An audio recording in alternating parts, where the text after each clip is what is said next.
Congratulations to the Phoenix Suns for finally putting in a lick on San Antonio. I mean, I couldn't believe what I was watching in those last 2 minutes, man. I mean, Steve Nash playing the way he did with pretty much just playing like this with just one eye against one of the best point guards in the league and doing what he did. Can't say enough about it, man. It's not the first time he's done it. I know y'all remember when he played with that busted nose and his face was all bloody and he was still performing. That dude, I can't even say enough about him, man. He's just a tough point guard. I always figured him as one of those finesse guys who didn't really like the contact much. But when he gets into, he's not afraid to get in the scrum, man. That's one badass dude. But unfortunately, it looks like from the way the Lakers and Jazz series is going, they're playing LA. Do I think they have a chance? Hell, everybody's got a chance.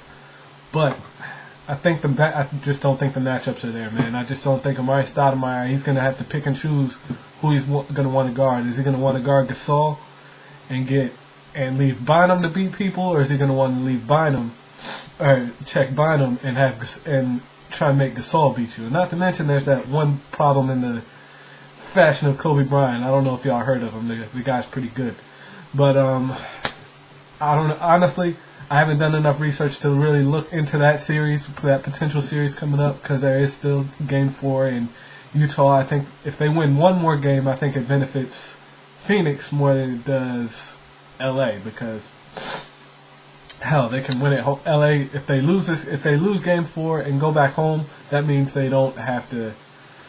They get that extra time to rest, get ready for the conference finals.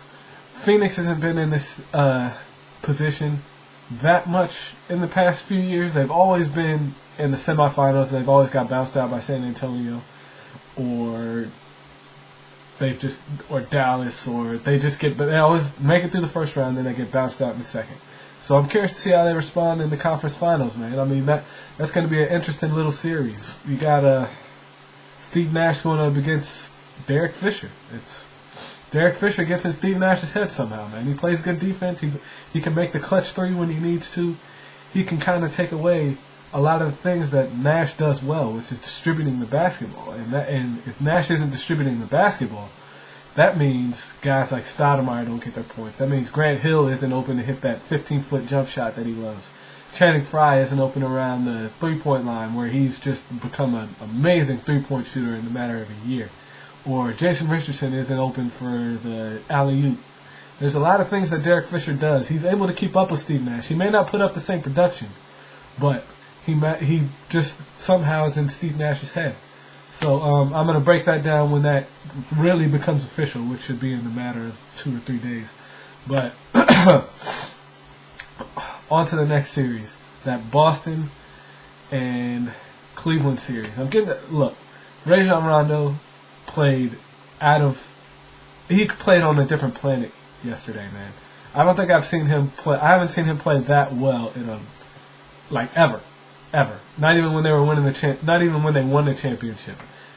But that guy's single-handedly carrying Boston right now, man. The big three needs to step up, man. Of course, they're all getting old, but on paper, you got Kevin Garnett matching up against Antoine Jameson. I'm probably going to take Kevin Garnett on that one because he's 7 feet tall. He can work with his back to the basket, and he's a great defender. Jameson, on the other hand, he's a pure offensive. He's just an offensive scorer.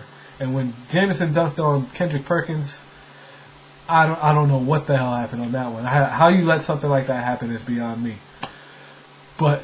And then I'm sure since they lost that game, we're going to hear about the health of LeBron's elbow. Fuck that, all right? He's out on the court.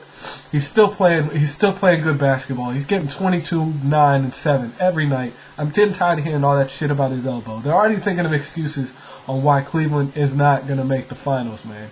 I'm telling you, if you watch the Orlando Magic, Orlando is playing the most complete basketball out of anybody right now, man. Anybody.